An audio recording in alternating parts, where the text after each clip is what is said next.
Si. Alors du coup, on continue. Est-ce qu'on parle de notre deuxième, un deuxième projet qui est la plus e-sport, les tournois interbarres mixtes sur Overwatch? Ah oui, Est-ce qu'on avec en parle? plaisir.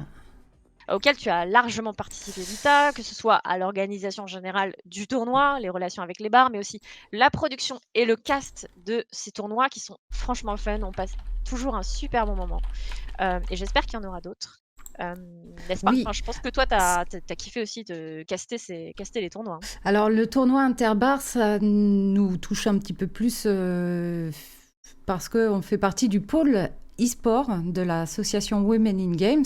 Il y a eu une première édition au mois de juin 2019. Au départ, il y avait peut-être On était à 12 12, villes. on était à 12, ouais, 12 équipes réparties donc dans 12 villes différentes, 12 bars e-sport, puisque la condition était de jouer au sein du bar et qu'à chaque bar devait créer son équipe e-sportive pour l'occasion, et sur Overwatch, un jeu qui nous tient particulièrement à cœur, n'est-ce pas Lita? Puisque Et tu castes oui, aussi du en, Overwatch Alors, par ailleurs. beaucoup de choses à dire, c'est vrai, parce qu'on était en partenariat avec Blizzard. Il Oui, y a eu des goodies qui ont été oui, offerts aux vainqueurs, qui normalement les ont eu maintenant. oui. Les, il y Si vous a les eu avez récupérés, oui. Ouais, alors merci à tous les bars parce que c'était super de leur part de participer. C'est pas Ouais. facile comme format parce que ils sont très occupés. Nous, on doit un petit peu courir derrière pour les motiver à trouver une équipe. Et ensuite, mais une fois que tout est fait, les joueurs et les joueuses sont vraiment très très contents de jouer. Ils vont avoir, il devait être 2 femmes minimum dans chaque équipe. Tout à Alors, fait. Ouais. c'est un petit peu ton idée à la base, peut-être parce que Oui, les bars e-sport, tu connaissais un petit peu l'ambiance. Enfin, tu as oui. beaucoup Oui, j'ai beaucoup connu de participé, franchises.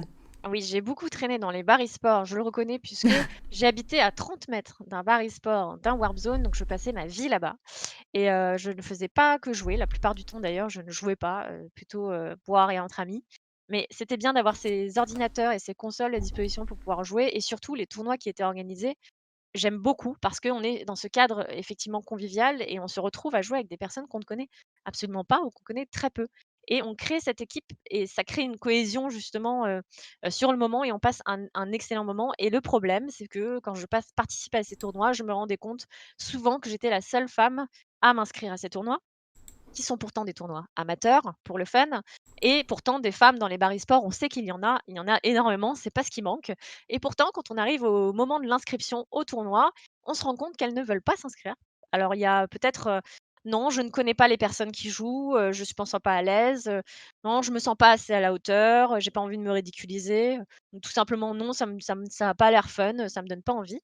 Je pensais qu'effectivement, on aurait pu montrer la voie et dire: «Mais regardez, les tournois interbars, c'est fun, c'est un moment vraiment hyper cool, on passe un bon moment et on rencontre des gens» et ça, c'est important parce que le lien social, le jeu vidéo, c'est quand même hyper important, ce lien social qu'on peut créer via le jeu vidéo, c'est un des caractères du jeu vidéo et c'est pour ça qu'il y a autant de joueurs, aujourd'hui. C'est parce qu'aussi il y a du ça crée du lien social. Et du coup, donc effectivement, on a «imposé» entre guillemets des équipes mixtes en leur demandant d'avoir 2 femmes sur les 6 membres composant une équipe, Overwatch et certaines équipes, hein, on a été étonnés, n'est-ce pas Lita? Oui, on avait des équipes qui étaient en parfaite parité, trois femmes, 3 hommes. Et le vainqueur, l'équipe qui a gagné les 2 éditions, c'était les Golems d'Avignon. Et cette équipe était particulièrement paritaire. Voilà. Mixte, oui, paritaire, oui, puisqu'elle est composée de 3 hommes et 3 femmes. Le tournoi s'est toujours passé dans de très bonnes conditions, il n'y a pas eu de soucis, il n'y a pas eu de on a été étonnés, enfin étonnés pas tant que ça, parce qu'on savait très bien que dans les bars ça se passe bien et que c'est un cadre aussi sécurisant, hein, puisqu'on a les gérants, des bars qui sont là derrière pour voir ce qui se passe, pour organiser C'est une aussi et super aider à ambiance. l'organisation. Ouais. Donc l'ambiance, elle est géniale, elle ne peut être que bonne et c'était cool, de casser les frontières et de ne plus parler de genre parce que finalement ça n'avait plus d'importance, homme, femme, ou autre, ça n'avait plus d'importance et c'était vraiment un super moment de cohésion et on a refait une édition donc en décembre dernier qui s'est toujours aussi bien passée et toujours avec le soutien de Blizzard.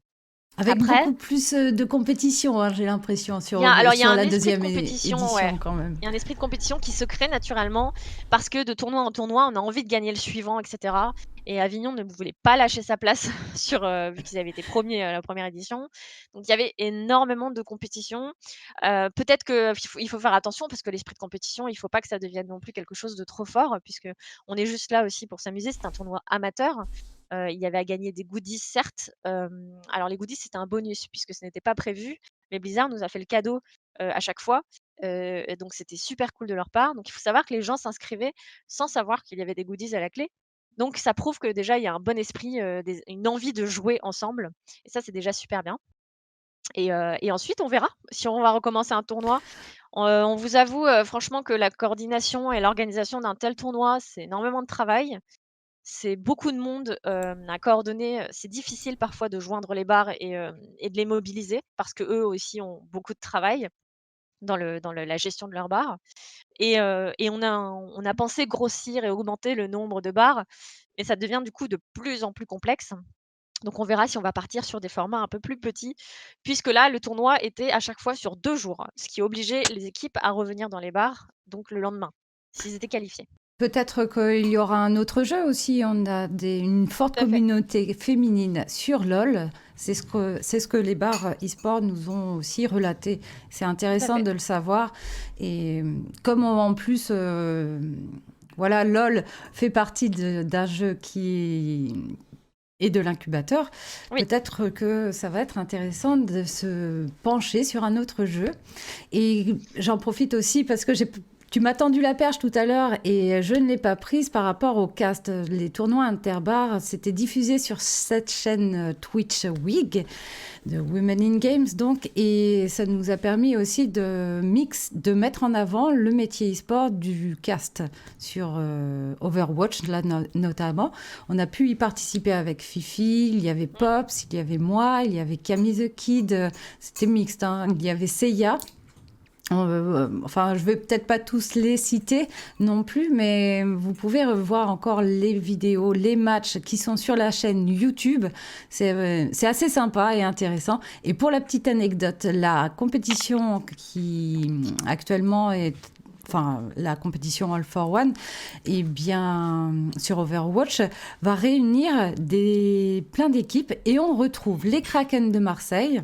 Alors, Mmh. s'il passe sur le live, coucou au Kraken de Marseille. Et on retrouve aussi Chipset et Zess, qui étaient Mmh. les deux femmes de l'équipe, les Golems d'Avignon.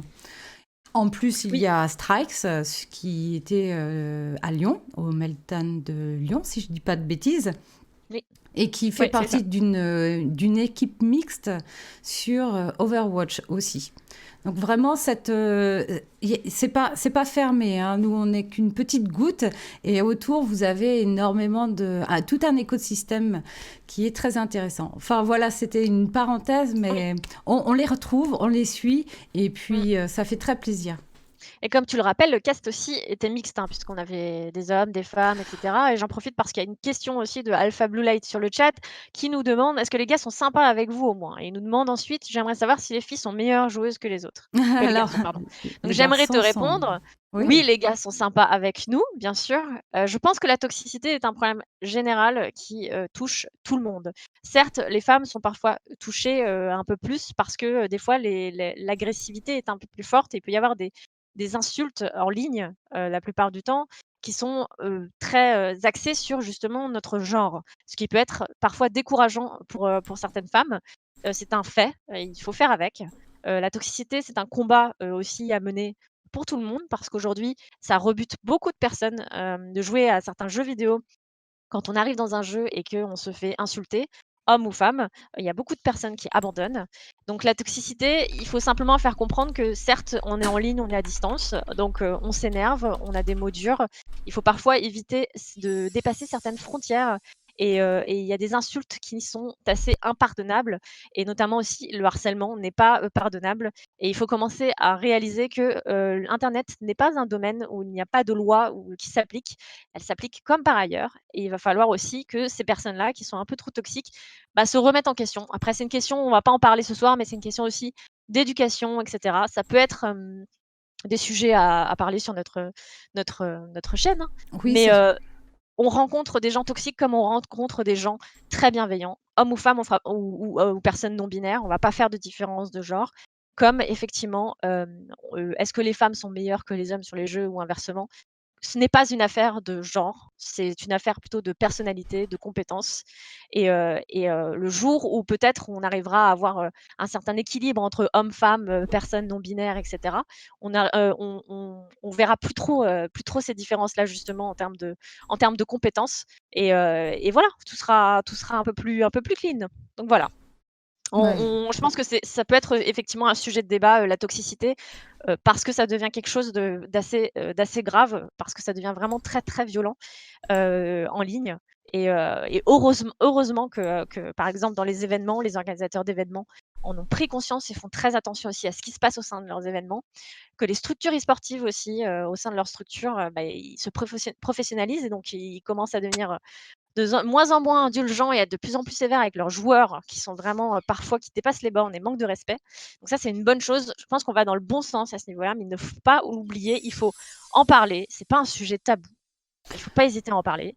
Mais Moi, je vois pas le souci à dire les choses telles qu'elles sont aujourd'hui. je pense que l'association, elle permet aussi de sensibiliser, même si on ne fait pas énormément d'actions, le fait qu'il y ait, de temps en temps, je crois qu'il y a des structures qui viennent demander conseil.